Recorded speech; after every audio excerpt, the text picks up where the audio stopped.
हृदयकमलमध्ये राजितं निर्विकल्पं सदसदखिलभेदातीतमेकस्वरूपं प्रकृतिविकृतिशून्यं नित्यमानन्दमूर्तिं विमलपरमहंसं रामकृष्णं भजामः। निरुपममतिसूक्ष्मं निष्प्रपञ्चं निरीहं गगनसदृशमीशं सर्वभूताधिवासं त्रिगुणरहितसच्चिद्ब्रह्मरूपं वरेण्यं विमलपरमहंसं रामकृष्णं भजामः। वितरितुमवतीर्णं ज्ञानभक्तिप्रशान्तिः प्रणयगलितचित्तं जीवदुःखासहिष्णुं कृतसहजसमाधिं चिन्मयं कोमलाङ्गं विमलपरमहंसं रामकृष्णं भजामः। त्रेतायां रामरूपाय द्वापरे कृष्णमूर्तये कलो पूर्णावताराय रामकृष्णाय ते नमः। तव कथामृतं तप्तजीवनं कविभिरीडितं कल्मषापहं श्रवणमङ्गलं श्रीमदाततं विगणन्ति ये भूरिदा जनाः।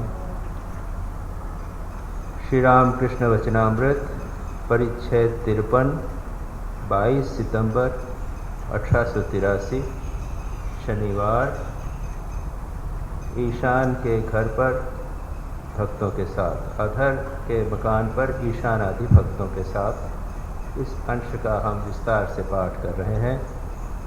श्री रामकृष्ण विशेषकर ईशान को उपदेश दे रहे हैं और उन्होंने कहा था ईशान को कि डुबकी लगाओ, और इस पर मैंने पिछली बार विस्तार से चर्चा की। डुबकी लगाने का अर्थ क्या है। हमारी साधनाएं उसमें गहराई नहीं आती, सुपरफिशियल रहती हैं। थोड़ा सा तीर्थ चले गए, थोड़ा सा क्रिया अनुष्ठान कर लिया, थोड़ा सा मंत्र पाठ कर लिया, लेकिन मन भगवान में नहीं लगता। तो एक बात है, मन भगवान में लगना चाहिए, और जब भगवान में लगा तो केवल भगवान के रूप में लगता है। उससे गहराई में जब जाएंगे तो भगवान के गुणों में मन लगेगा, और भी गहराई में जाएंगे तो हम भगवान के स्वरूप का अनुभव कर सकेंगे। श्री रामकृष्ण कहते थे कि 3 प्रकार के भक्त होते हैं। एक भक्त कहते हैं भगवान ऊपर है वहाँ वैकुंठ में, दूसरे भक्त कहते हैं भगवान हृदय में, और तीसरा भक्त देखता है भगवान सर्वत्र व्याप्त। तो यह ध्यान की, आध्यात्मिक जीवन की गहराई से संबंधित है। जब तक मन गहरा नहीं जाता तब तक हमें भगवान दूर प्रतीत होता है, और जब भगवान गहरा जाता है तब हम भगवान के स्वरूप का अनुभव करने लग जाते हैं, सर्वत्र ब्रह्म का दर्शन करने लग जाते हैं। इसके लिए यह भी आवश्यक है, हम मन क्यों गहराई में क्यों नहीं जा पाते, और इसका कारण यह है कि हम शरीर से बंधे हुए हैं। हम अपने आप को शरीर समझते हैं, हम इंद्रियों के भोग में लगे हुए हैं, विषयों के प्रति आकृष्ट रहते हैं। इसलिए हमें भगवान भी स्थूल दिखाई देते हैं, रूप, नाम रूप इत्यादि वाले दिखाई देते हैं। लेकिन जब हम थोड़े से सूक्ष्म होते हैं, विषयों तक से, भौतिक पदार्थों से मन जब हटता है, तब भगवान के स्वरूप का चिंतन प्रारंभ होता है। तो ये विभिन्न स्तरों पर हमारा जीवन विभिन्न स्तरों पर रहता है, और इसलिए हम गहराई में भी नहीं जा पाते। इस सारी बात को हमने विस्तार से पिछली बार देखने का प्रयत्न किया। अब इसके आगे हम पाठ करेंगे आज से, और आज से जो पाठ होगा कुछ 1-2 पृष्ठों का, उसमें श्री रामकृष्ण के, जिसे हम कह सकते हैं, आध्यात्मिक जीवन और साधना के संबंध में कुछ बिखरे हुए विचार, गुरु की भी चर्चा करेंगे, मंत्र की भी चर्चा करेंगे, और भी साधना संबंधी और बहुत सारी महत्वपूर्ण बातों पर चर्चा करेंगे। श्री रामकृष्ण ईशान से कहते हैं, सच्चिदानंद ही गुरु के रूप में आते हैं। मनुष्य गुरु से यदि कोई दीक्षा लेता है तो उन्हें मनुष्य मानने से कुछ नहीं होगा, उन्हें साक्षात ईश्वर मानना होगा, तभी मंत्र पर विश्वास होगा। विश्वास हुआ कि सब कुछ हो गया। शूद्र एकलव्य ने मिट्टी के द्रोणाचार्य बनाकर वन में बाण सी लगा चलाना सीखा था। मिट्टी के द्रोण की पूजा करता था, साक्षात द्रोणाचार्य मानकर। इसी से वह धनुर्विद्या में श्रेष्ठ हो गया। तो अब श्री रामकृष्ण यहाँ पर गुरु के संबंध में कहते हैं कि गुरु में दृढ़ विश्वास होना चाहिए, गुरु को भगवान मानना चाहिए। देहधारी होते हुए भी गुरु को भगवान माने बिना नहीं होता। बंगाली में कहावत है जिसको मैं रिप्रोड्यूस तो नहीं कर सकूँगा, लेकिन उसका ये अर्थ है कि जो गुरु को मनुष्य मानता है उसका कुछ नहीं होता। गुरु में अगर देह बुद्धि है, मनुष्य बुद्धि है कि ये मनुष्य ही हैं तो कुछ नहीं होगा। फिर और भी कहावत है कि अगर गुरु कलार की दुकान, शराब की दुकान पर जाए तो भी वो मेरा गुरु नित्यानंद राय। यानी ऐसा विश्वास, गुरु की बाहरी बातों को नहीं देखना है, गुरु को भगवान ही समझना है। इस प्रकार का जब विश्वास होता है, श्री रामकृष्ण कहते हैं कि मनुष्य गुरु से यदि कोई दीक्षा लेता है तो उन्हें मनुष्य मानने से कुछ नहीं होगा, उन्हें साक्षात ईश्वर मानना होगा। ऐसा विश्वास होने से, और इसके बाद वे दृष्टांत देते हैं एकलव्य का, और हम सारी कहानी जानते हैं। एकलव्य ने द्रोणाचार्य की मूर्ति बनाई थी और उस मूर्ति की सहायता से ही वह धनुर्विद्या में सिद्ध हुआ। तो यहाँ पर श्री रामकृष्ण कहते हैं विश्वास की बात सर्वत्र विद्वान। गुरु में विश्वास, मंत्र में विश्वास, अपने इष्ट में विश्वास, ये तीन निष्ठाएं विश्वास परम आवश्यक हैं। अब श्री रामकृष्ण दूसरी बात कर रहे हैं, और तुम ब्राह्मण पंडितों को लेकर अधिक झमेला न किया करो, उन्हें चिंता है 2 पैसे पाने की। मैंने देखा है ब्राह्मण स्वस्त्ययन करने आया है, चंडी पाठ या और कुछ पाठ कर रहा है, पर आधे पन्ने वैसे ही उलटता जा रहा है। तो ये जो कर्मकांडी हैं, जो पंडित हैं, पंडे हैं, उनको तो पैसा कमाना, उनका प्रोफेशनल वर्क, प्रोफेशनल है। और क्योंकि दूसरे लोग नहीं जानते, भाई हमको जरा पूजा करा दो, तो पुराज करा दी है, कुछ मंत्र पढ़ दिया, ऐसा करो वैसा करो, और लोगों को भी संतोष हो जाता है। लेकिन श्री रामकृष्ण कहते हैं कि इसमें के चक्कर में हमें नहीं पढ़ना चाहिए। हम आध्यात्मिक, हम मानसिक पूजा अधिक करेंगे। यहाँ पर उल्लेख नहीं है, लेकिन मानसिक पूजा की बात श्री रामकृष्ण कहते हैं। बाह्य पूजा में ये सारी समस्याएं, अपनी हत्या एक छोटी नहरनी से भी हो सकती है। दूसरों को मारने के लिए ढाल तलवार चाहिए। शास्त्र ग्रंथादि का यही हेतु है। बहुत से शास्त्रों की भी कोई आवश्यकता नहीं है। यदि विवेक न हो तो केवल पांडित्य से कुछ नहीं होता, शस्त्रास्त्र पढ़कर भी कुछ नहीं होता। निर्जन में, एकांत में, गुप्त रूप से रो रो कर उन्हें पुकारो, वे ही सुख कर देंगे। श्री रामकृष्ण घूम फिर कर उसी बात पर आ जाते हैं। और ये एक विशेष बात हम देखते हैं जिसका उल्लेख मैंने पहले भी किया है कि जितने भी महान अवतार आचार्य हो गए हैं, वे सब ये शास्त्राध्ययन और बहुत अधिक शास्त्र पढ़ने की निंदा करते हैं। और सच पूछा जाए तो यह एक प्रकार का व्यसन है, वासना है, शास्त्र वासना। कई प्रकार की वासना है, जैसे पुत्रेष्णा, वित्तेष्णा, पुत्र की इच्छा, धन की इच्छा, लोकेष्णा, नाम यश की इच्छा। हम सब की वासना, इच्छा होती है। पुत्र की इच्छा बड़ी प्रबल रहती है, संसार में नाम यश की इच्छा बहुत प्रबल रहती है। उसी प्रकार से शास्त्रेष्णा, शास्त्र पर पढ़ने की, अध्ययन करने की, बहुत सारी किताबें पढ़ेंगे, इस प्रकार की इच्छा भी बहुत प्रबल रहती है। याद रखिए, ये शास्त्रेष्णा एक भयानक बाधा है। और इसके भी 2 प्रकार होते हैं।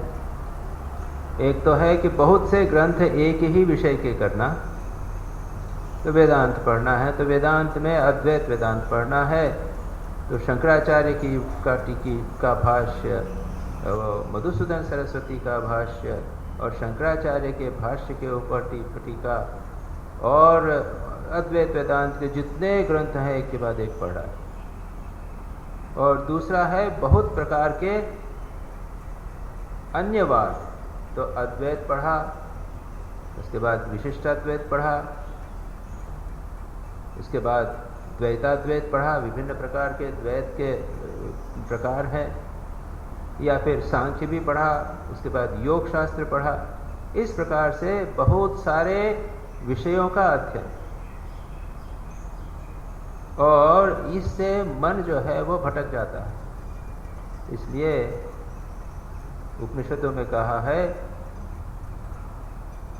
नानुध्यायात् बहून् शास्त्रान् वाचो विज्ञापनम ही तत्। बहुत शास्त्रों का पढ़ना नहीं चाहिए, इससे क्या है, वो वाणी का विस्तार मात्र है, वाणी को वो विज्ञापन, वाणी का विलास, वाणी को संतोष मात्र देता है और कुछ नहीं।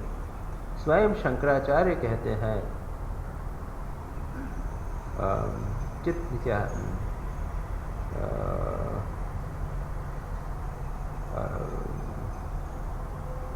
चित्त भ्रमण कारणम वैदुष्यम विदिशाम भुक्तये न तो मुक्तये, वाग वैखरी शब्द छरी शास्त्र व्याख्यान कौशलम। वाग वैखरी, बहुत अच्छा लेक्चर दें, शास्त्र का व्याख्यान, ये क्या है, ये जो विदुषा बुद्धिमान व्यक्ति है उसका विलास मात्र हो जाएगा, लेकिन मुक्ति के लिए उपयोगी नहीं होगा। श्री रामकृष्ण कहते हैं, सेंट फ्रांसिस ऑफ एसिसी कहते थे, कोई अधिक शास्त्र पढ़ता था तो उसको शास्त्र सब उठा के वो जला देता। इस प्रकार के कई बार कहते थे कि ये लाइब्रेरियां करना इत्यादि, वो कहते थे ये चित्त को भ्रमण करने की चीज़ और कुछ।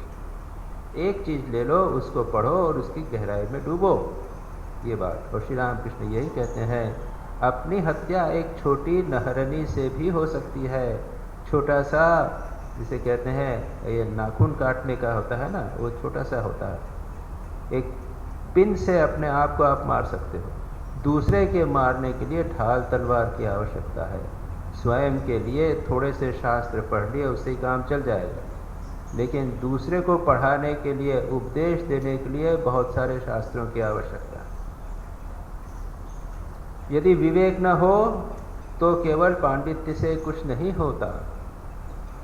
विवेक अगर नहीं होगा, श्री रामकृष्ण और भी यहाँ नहीं कहते लेकिन दूसरी जगह कहते हैं कि बहुत बड़ा पंडित है, बहुत सारे शास्त्र पढ़ सकता है, लेकिन अगर कामनी कांचन पर उसकी दृष्टि है तो वह कैसा है, मानो बहुत ऊंचा गिद्ध उड़ रहा है और नीचे सड़ा मांस कहीं पड़ा हुआ, उसी के ऊपर उसकी दृष्टि है। उसी प्रकार से बहुत बड़े शास्त्रों का अध्ययन किया, बहुत सारे प्रवचन दिया, लेकिन विवेक नहीं है तो उससे कुछ नहीं होता। षट शास्त्र, 6 शास्त्र, यानी ये 6 जो भारतीय दर्शन हैं उनकी बात कहते हैं।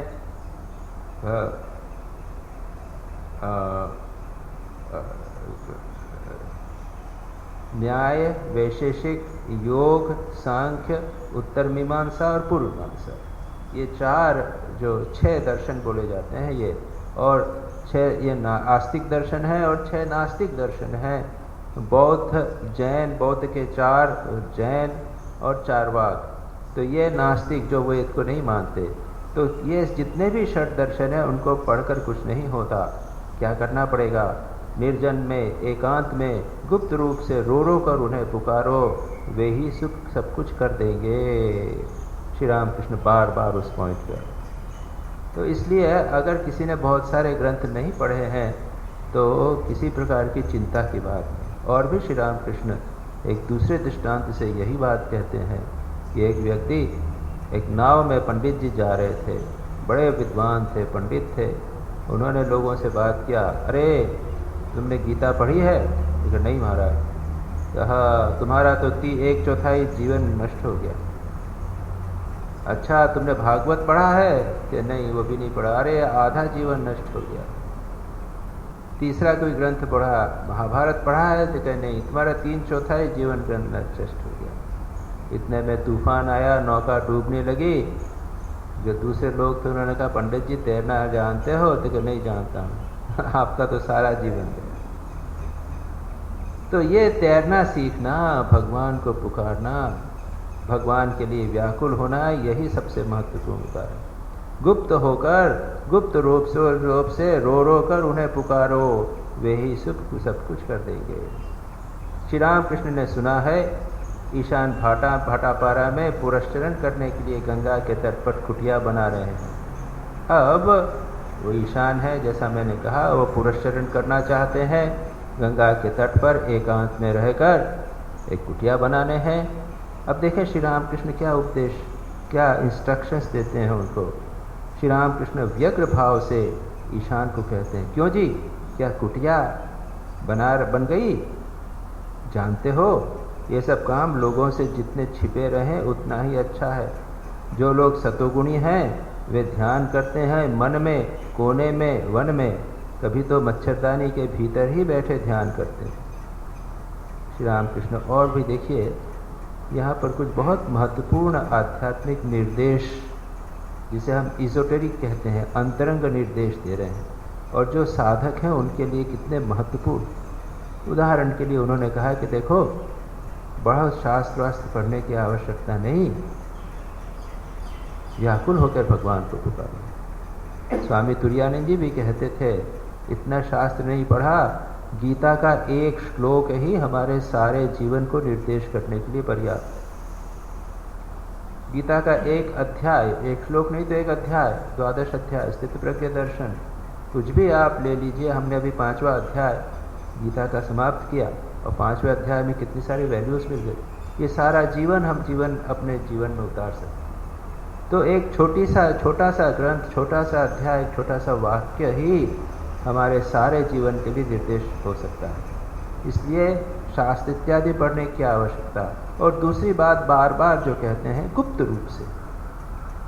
रूप से रो रो कर उन्हें पुकारो। ऊपर बाहर दिखाने का क्या है कि भगवान के नाम से आंसू आ रहे हैं, दिखाना चाहते हो तो जब दिखा दिया तो आपको तो उसका लाभ मिल ही गया। जब आपने दिखावा किया है तो आपने जो साधना की उसका फल तो आपको मिल गया। आपको नाम यश थोड़ा सा मिल गया कि नहीं? लोगों ने कहा वाह वाह, कितना इसको व्याकुलता होती है, ये तो हो गया, और क्या चाहिए। तो ऐसे नहीं होता। इसीलिए साधना को हमेशा गुप्त रहना चाहिए। जब वो फैल जाती है तो उसका प्रभाव कम हो जाता है। इस प्रकार से लोग जान जाते हैं, उनके बारे में चिंतन करने लग जाते हैं। कोई सोचता है अरे वो दिखा रहा है, कई प्रकार की कई बार बाधाएं उत्पन्न हो जाती हैं। इसलिए कहते हैं गुप्त रूप से रो रो कर पुकारो। और यहाँ भी कहते हैं यह काम लोगों से जितने छिपे रहें उतना ही अच्छा है। और हम क्या करते हैं? हम दिखाने के लिए ज़्यादा करते हैं। हम मंदिर में जाकर, श्री राम कृष्ण कहते थे कि अलग अलग प्रकार के भक्त होते हैं। यहाँ सत्वगुणी भक्त की बात कहते हैं। वे ध्यान करते हैं मन में, कोने में, वन में, कभी तो मच्छरदानी के भीतर ही बैठे ध्यान करते हैं, पता नहीं चलता। और जो रजोगुणी है वो रेशमी कपड़ा पहनेगा और हाथ में माला रहेगी तो उसमें बीच बीच में चांदी के या सोने के दाने रहेंगे, बड़ा तिलक लगाएगा, दिखावा, ये रजोगुणी। तो श्री राम कृष्ण बार बार कहते हैं कि दिखावा नहीं करो बाबा। इसका मतलब ये नहीं कि आप मंदिर में जाकर ध्यान नहीं करो, ये मतलब ये है कि ये चीज़ें अपने अंतरंग भगवान के साथ संबंध है। परिवार में एक पति पत्नी जो होते हैं तो एक दूसरे के भीतर बीच का जो संबंध होता है वो किसी को, बाहर के लोगों को थोड़ी बताते। उसी प्रकार से भगवान के साथ जो संबंध है वो हमारा अत्यंत अंतरंग संबंध, ये किसी को बताने की बात नहीं। और बल्कि जितना रहस्य होता है उसमें, जितना छिपा हुआ रहता है उतना वो बढ़ता है। जैसे कोई लड़के लड़की प्रेम किया, तो प्रेम क्या बताने की चीज़ है?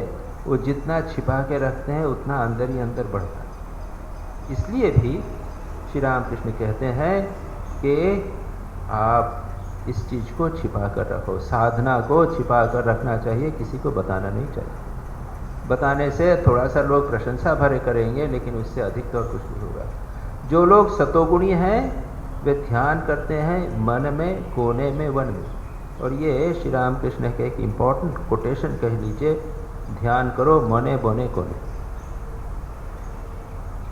वन में यानी लोग नहीं देखें, जंगल में जाकर। यहाँ मंदिर नहीं कहा, मंदिर में बहुत सारे लोग आते हैं। जंगल में जाकर, यहाँ जहाँ एकांत में कोई नहीं जाए, वहाँ पर करो ध्यान। अगर वहाँ नहीं जा सको तो क्या करो? घर के एक छुपे हुए कोने में, वो भी एकांत। और वह भी न करो तो मन में। और इसका एक दृष्टांत है, एक क्रिश्चियन सेंट हो गई हैं, महिला संत, उनका नाम था कैथरीन ऑफ सीना। कैथरीन सीना नामक स्थान की थी। जब लड़की थी, उनका अध्यात्म की तरफ झुकाव जब आया तो पिताजी ने बाधा दी, और वो पिताजी उसको एकांत में नहीं रहने देते थे, उसको एकांत में प्रार्थना नहीं करने देते, अपने पास बिठा देते कि जिससे वो भजन नहीं कर सके। और तब वो क्या करती थी? वो कहती थी जब मैं ऐसी रहती थी तो मैं एकांत में चली जाती थी अपने भगवान के पास, अपने हृदय में।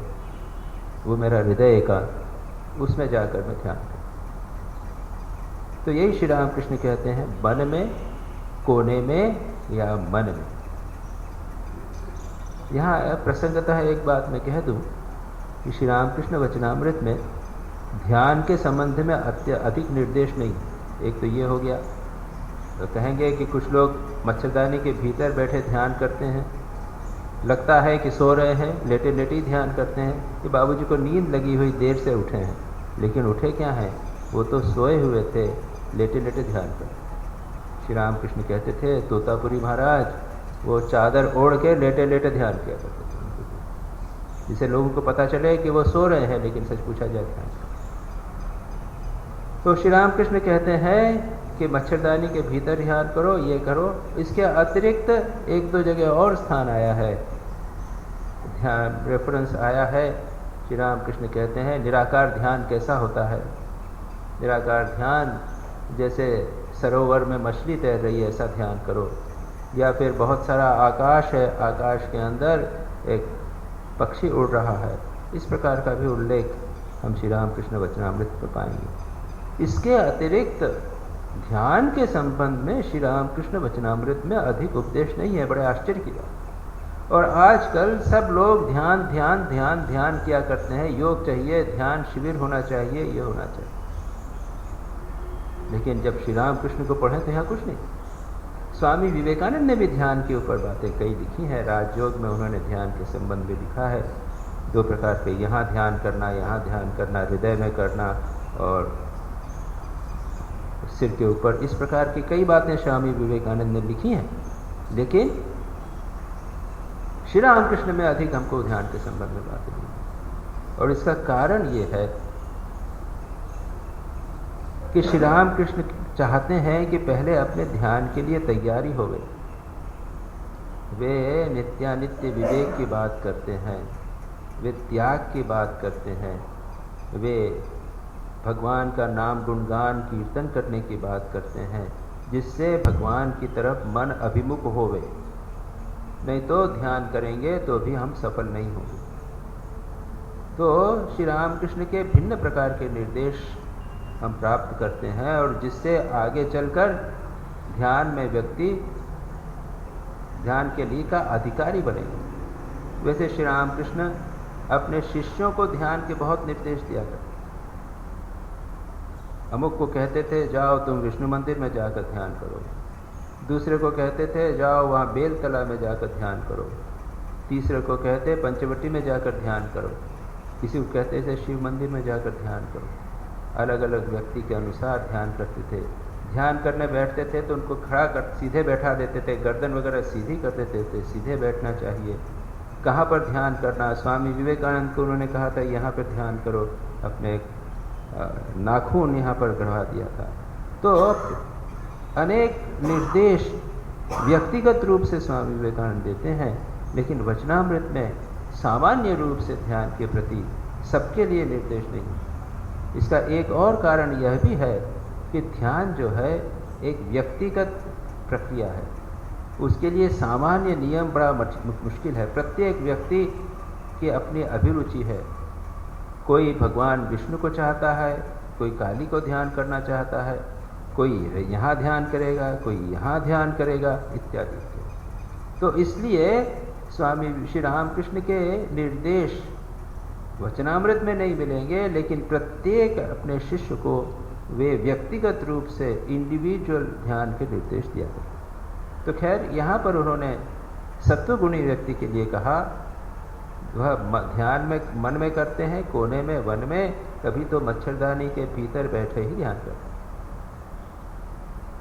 हाजरा महाशय को ईशान बीच बीच में भाटा पड़ा ले जाते हैं। हाजरा महाशय छूत धर्मी की तरह आचार करते हैं। श्री रामकृष्ण ने उन्हें वैसा करने से मना किया था। अब देखिए, जैसा मैंने कहा, यहाँ पर असॉर्टेड, ये कुछ प्रसंगबद्ध एक चर्चा नहीं चल रही, दूसरी चर्चा आ गई। और मास्टर महाशय ने भी कुछ काम की बातें लिखी हैं, कुछ नहीं लिखी हैं, ऐसा भी हमें लगता है। क्योंकि अभी तो श्री रामकृष्ण ईशान से बात कर रहे थे, अब अचानक ईशान के प्रति ही बोल रहे हैं, लेकिन हाजरा महाशय से भी के संबंध में बात कर रहे हैं। और देखो, अधिक छूत धर्म का आचरण मत करो। एक साधु को बड़ी प्यास लगी थी, भिष्टी जल लेकर जा रहा था, उसने साधु को जल देना चाहा। आप जानते हैं भिष्टी होता है, पहले ज़माने में, यहाँ तो पता नहीं, पहले हम देखा करते थे, जल भर कर जाता था और चमड़े का एक बैग रहा करता था, मशक कहते हैं उसको। साधु ने को जल देना चाहा। साधु ने क्या कहा, क्या तुम्हारी मशक साफ है? अब मशक तो चमड़े की बनी हुई है, पहली बार तो चमड़े का है, उसके अंदर पानी तो कौन पिएगा? कोई एक आचार वाला व्यक्ति है तो कहेगा राम राम, चमड़े में पानी मैं तो नहीं पीता।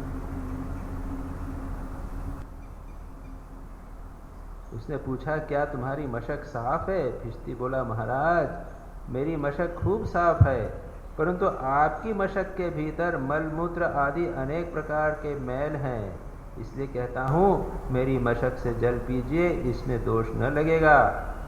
आपकी मशक अर्थात आपकी देह, आपका पेट, अरे वह चमड़ा है, हमारा भी तो ये सब चमड़ा ही है। ये कितना गंदा, इसमें सब कुछ भरा हुआ है।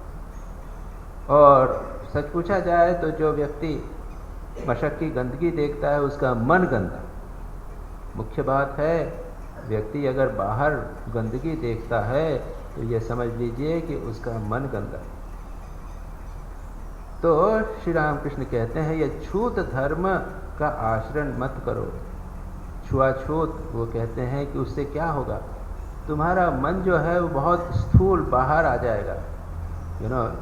आप एक स्थूल स्तर पर आ जाते हैं।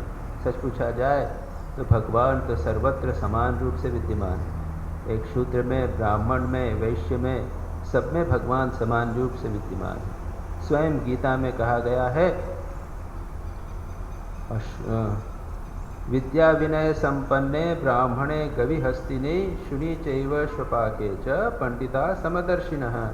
जो बुद्धिमान व्यक्ति हैं, पंडित हैं, वे तो एक विद्या विनय संपन्न ब्राह्मण, केवल अनपढ़ ब्राह्मण नहीं, आचारनिष्ठ ब्राह्मण, विद्या वाला ब्राह्मण, और विद्या का अहंकार भी नहीं, वह विनय पूर्व ब्राह्मण, यानी उच्च कोटि का ब्राह्मण, गुणों की दृष्टि से और जाति की दृष्टि से सभी प्रकार के एक श्रेष्ठ व्यक्ति जिसे हम कह सकते हैं, ऐसे व्यक्ति में विद्या विनय संपन्ने ब्राह्मणे गवि, गाय में,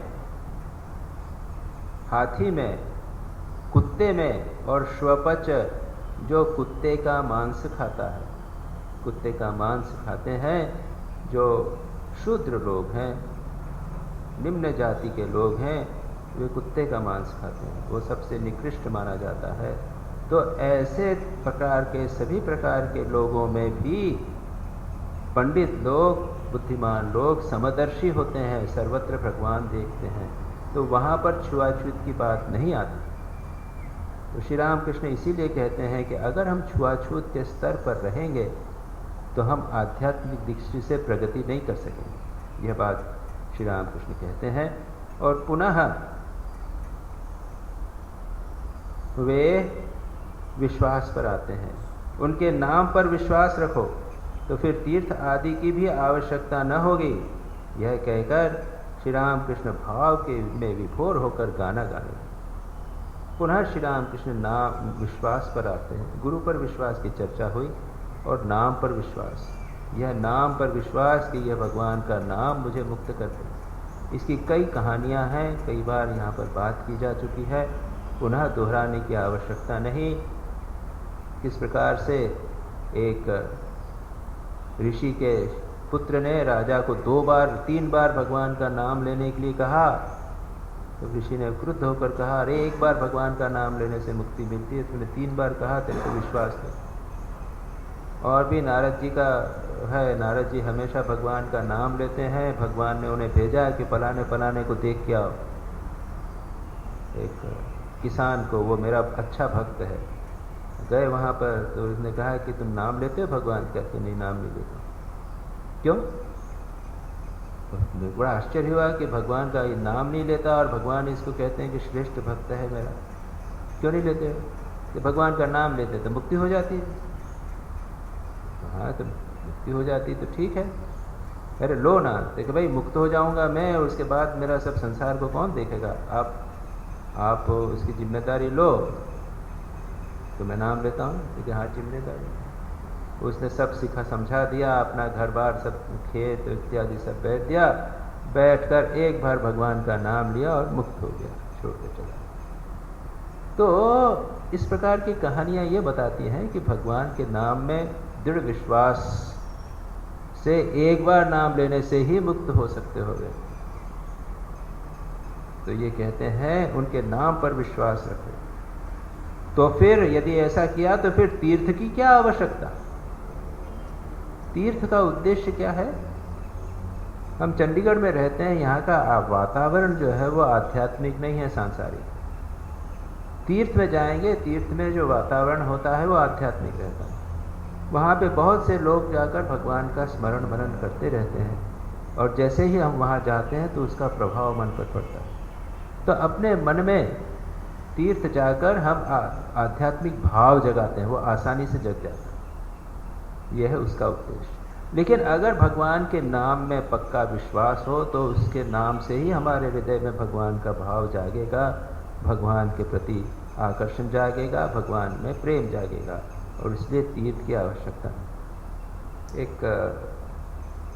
इस संबंध में स्वामी यतीश्वरानंद जी की कुछ साहित्य में अभी पढ़ रहा था, उन्होंने बड़ी अच्छी बात कही, 2 बातें कही। एक बात उन्होंने कही कि तीर्थ भ्रमण, हम कहते हैं ना तीर्थ भ्रमण, तो कहते हैं कि कभी कभी तीर्थ भ्रमण क्या है, तीर्थ भ्रम हो जाता है। हम कर रहे हैं, भ्रमण कर रहे हैं, घूम रहे हैं, लेकिन क्या, यहाँ गए, यहाँ प्रणाम किया, वहाँ प्रणाम किया, वहाँ कुछ चढ़ाया कर, बस ये घूम कर गया। तो क्या भ्रम हुआ? ये क्या तीर्थ हुआ?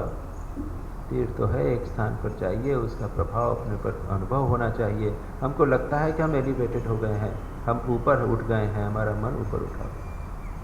और इसका दृष्टांत हमने देखा था भगवान राम की कथा में।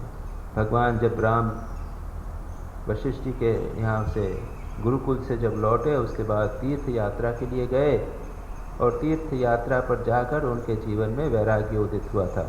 ये योग वशिष्ठ की कहानी है, मैं कई बार यहाँ पर बोल चुका हूँ। तो एक बात यह यतीश्वरानंद जी कहते हैं, और दूसरी बात वे कहते हैं, बड़ी सुंदर बात कही उन्होंने, कि बेलूर मठ महातीर्थ, याद रखिए, आप लोगों में से कई जाते हैं, तुम्हारा बेलूर मठ जाएंगे, हम घूमने के लिए जाएंगे, बड़ी अच्छी बात। और हम भी जब जाते हैं तो बहुत अच्छा लगता है।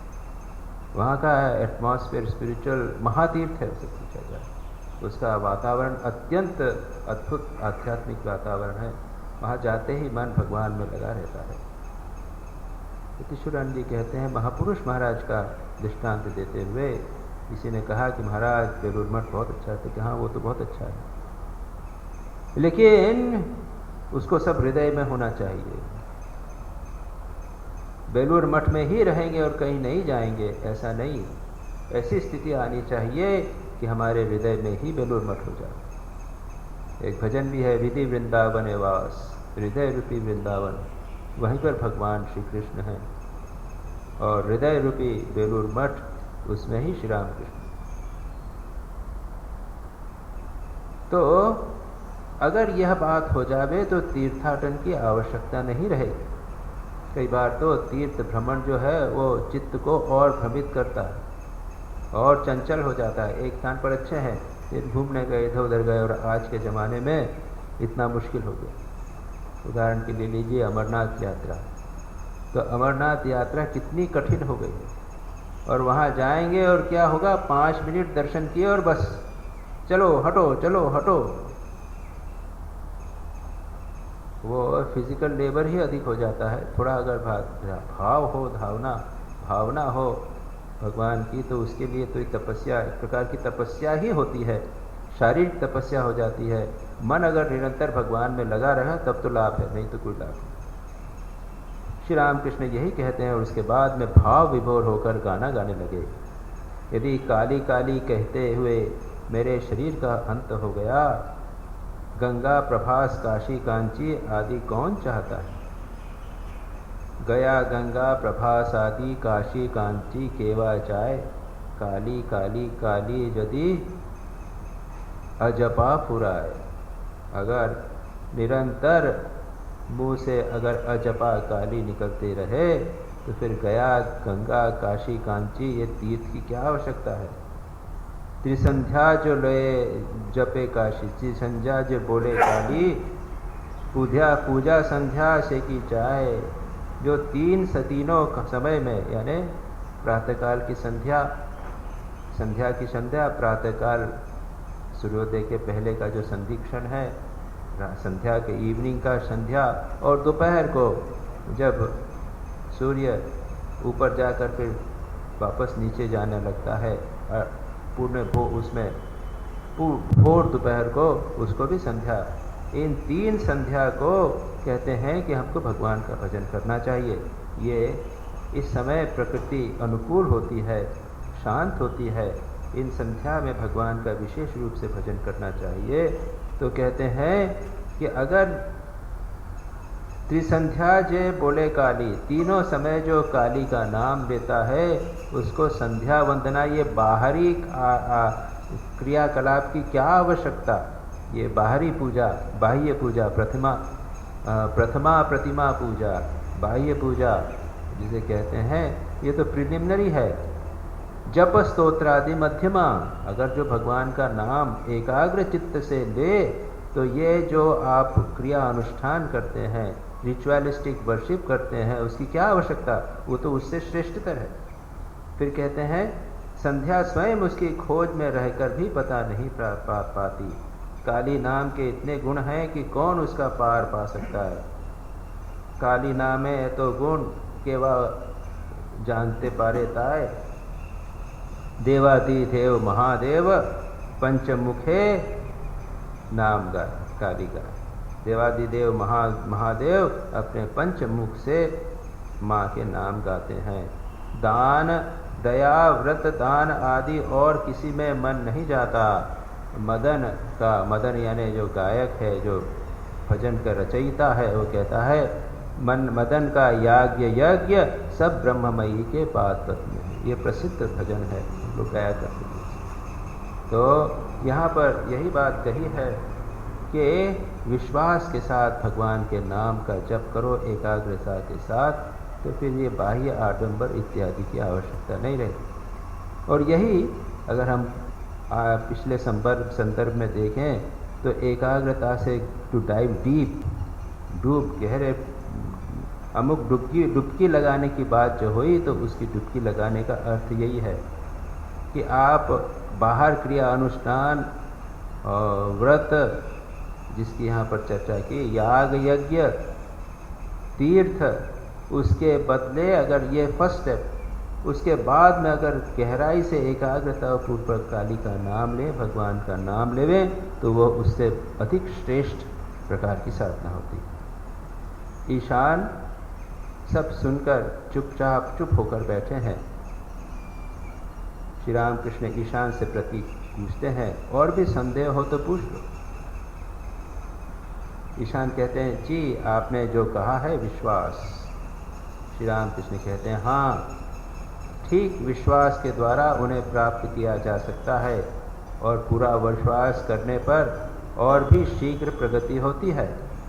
गौ यदि चुन चुन कर खाती है तो दूध कम देती है, सभी प्रकार के घास पत्ते खाने पर वह अधिक दूध देती है।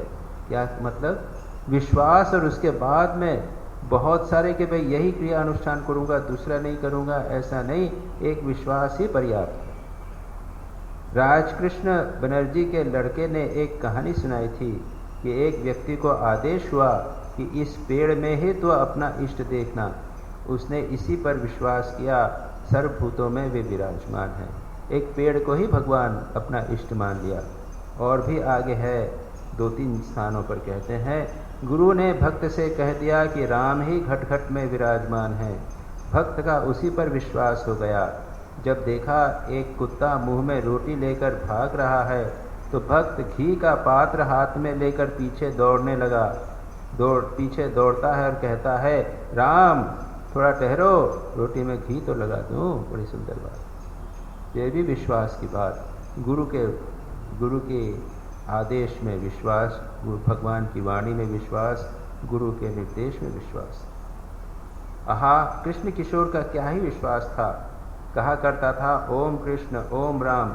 इस मंत्र का उच्चारण करने पर करोड़ों संध्या वंदन का फल होता है।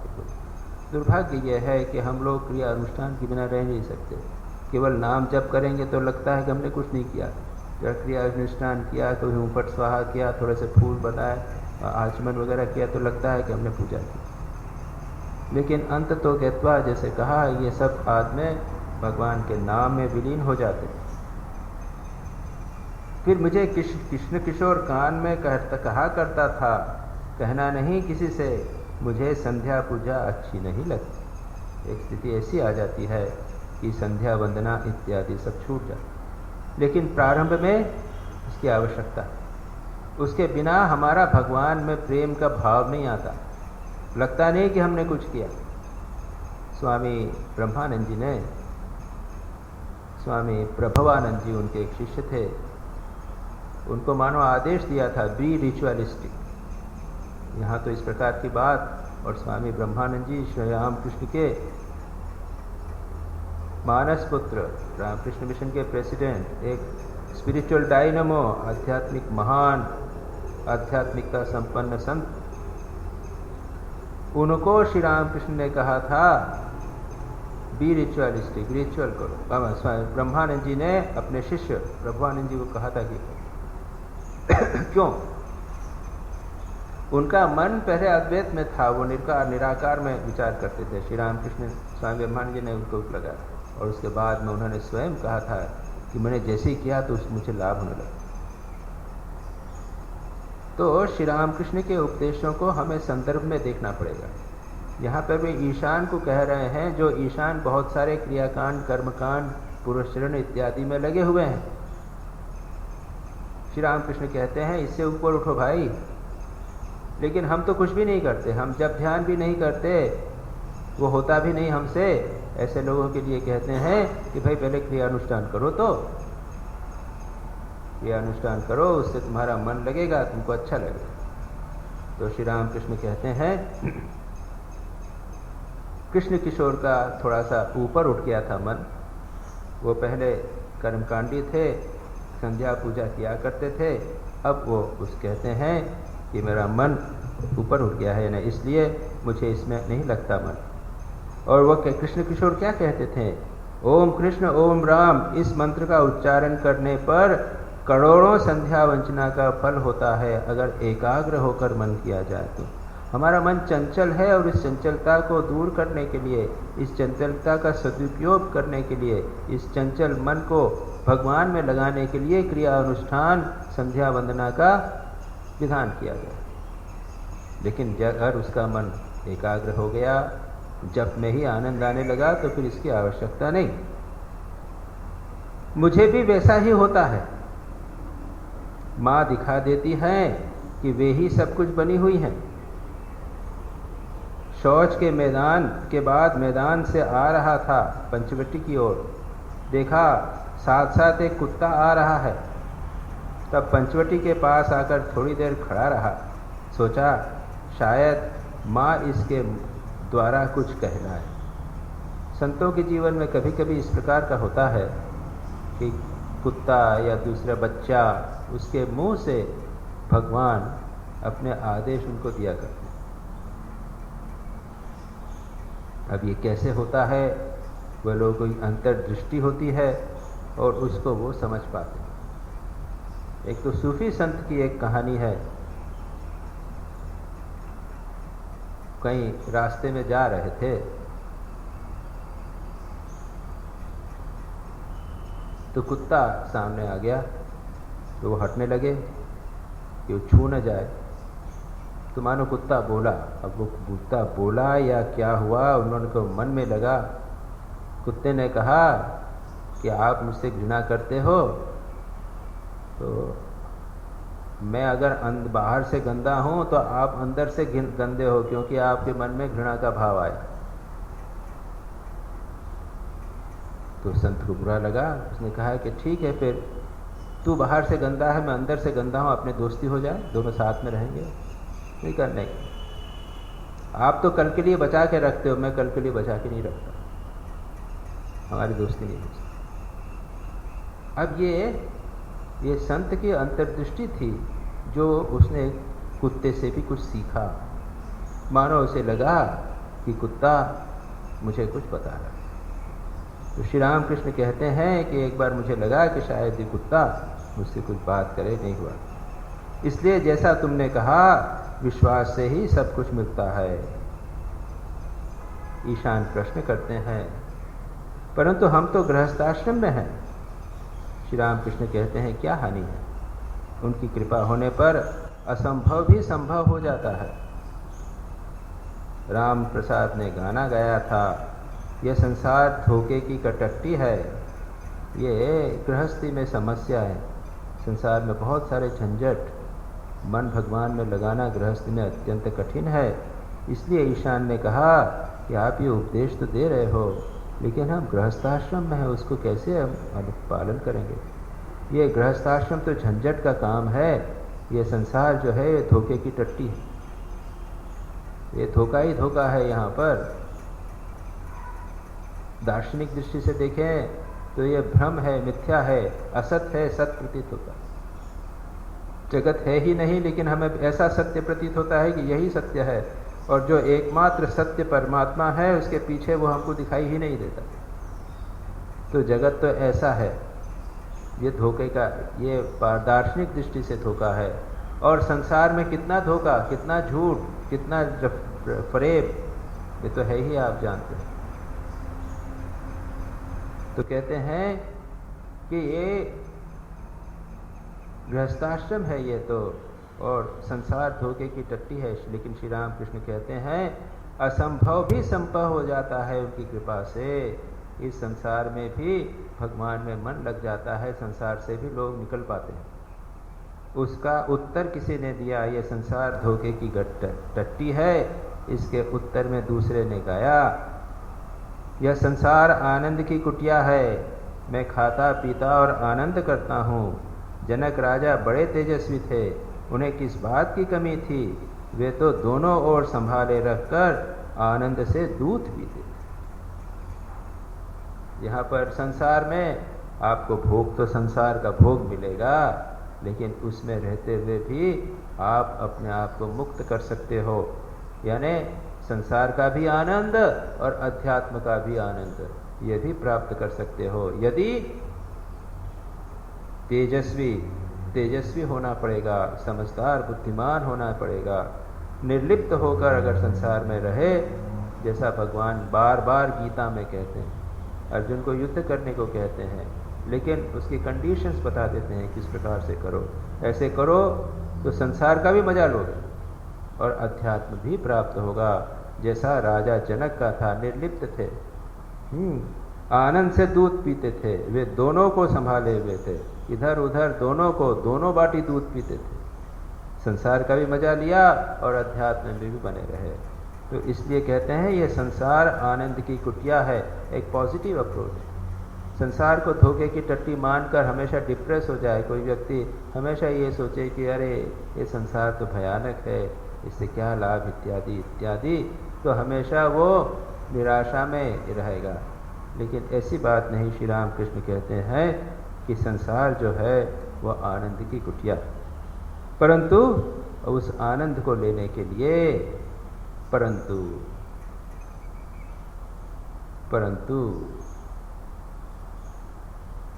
परंतु पहले निर्जन में गुप्त रूप से साधन भजन करके ईश्वर को प्राप्त करने के बाद संसार में रहने से मनुष्य जनक राजा जैसा बन सकता है, नहीं तो कैसे होगा। कहने मात्र से कोई जनक राजा नहीं हो जाता। श्री राम कृष्ण मजाक करते हुए कहते थे कि लोग सब कहते हैं कि हम जनक राजा हैं, जनक जैसे। तो जनक है, कैसे जनक हो भाई? पुत्र उत्पन्न करने वाले, पुत्र पैदा करने वाले को भी तो जनक कहते हैं ना। जो जनक है ना, बच्चे पैदा करने वाले हो, या राजा जनक है? राजा जनक क्या ऐसे ही हो गया था? उसको सिर नीचे पैर ऊपर करके कितनी तपस्या की। लेकिन श्री राम कृष्ण प्रोत्साहन दे रहे हैं कि संसार में भी ये चीज हो सकती है, लेकिन इसके लिए साधना परम आवश्यक है। निर्जन में गुप्त रूप से साधन भजन करके ईश्वर को प्राप्त करने के बाद संसार में रहने से मनुष्य जनक राजा बन सकता है, अन्यथा नहीं। देखो ना, कार्तिक, गणेश, लक्ष्मी, सरस्वती सभी विराजमान हैं, किंतु शिव कभी समाधिस्थ तो कभी राम राम कहते हुए नृत्य कर रहे हैं। बड़ा सुंदर। हमारे शिव जी जो है ना, उनका परिवार है, बहुत बड़ा परिवार, वो भी गृहस्थी हैं, याद रखिए। तो वहाँ उनके क्या होने, वहाँ पे उनके 2 पुत्र है, 2 पुत्रियाँ। पूरे परिवार में माँ तो है ही, पार्वती जी हैं, गणेश कार्तिक हैं, लक्ष्मी सरस्वती हैं। इतना बड़ा परिवार है और फिर भी श्री राम भगवान कभी कभी राम राम कहते हुए आनंद करते हैं, नृत्य करते हैं, जब बाह्य दशा में रहते हैं, अर्धबाह्य दशा में। और जब समाधिस्थ होते हैं तो जिस राम का नाम ले रहे हैं उसी राम के भाव में उसका ध्यान करते हुए वे ध्यानस्थ हो जाते। तो हमारे यहाँ तो हमारे जितने देवी देवता हैं अधिकांश जो हैं राम, कृष्ण, शिव जी, विष्णु जी, ये सब के सब शादीशुदा हैं, सब गृहस्थ। आदर्श हमारे समक्ष रखा है कि गृहस्थ हो रहे तो क्या हुआ, आप शिव जी जैसे बने तो गृहस्थ बने तो शिव जी जैसे रहिए, निरंतर भगवान के भाव में रहिए, भगवान का निरंतर नाम लेते रहिए, और जब गहरा नाम हो जाए तो भगवान के भाव में। तो इस प्रकार से हमने इस परिच्छेद की समाप्ति की। कुछ बहुत महत्वपूर्ण बातें थी और हमने इसको काफ़ी करने में काफ़ी समय भी लिया है। इसके आगे की चर्चा अगली बार करें। निरंजनम नित्यमनंतरूपम भक्तानुकंपादितविग्रहं वै ईशावतारं परमेशमीड्यं तं रामकृष्णं शिरसा नमामः।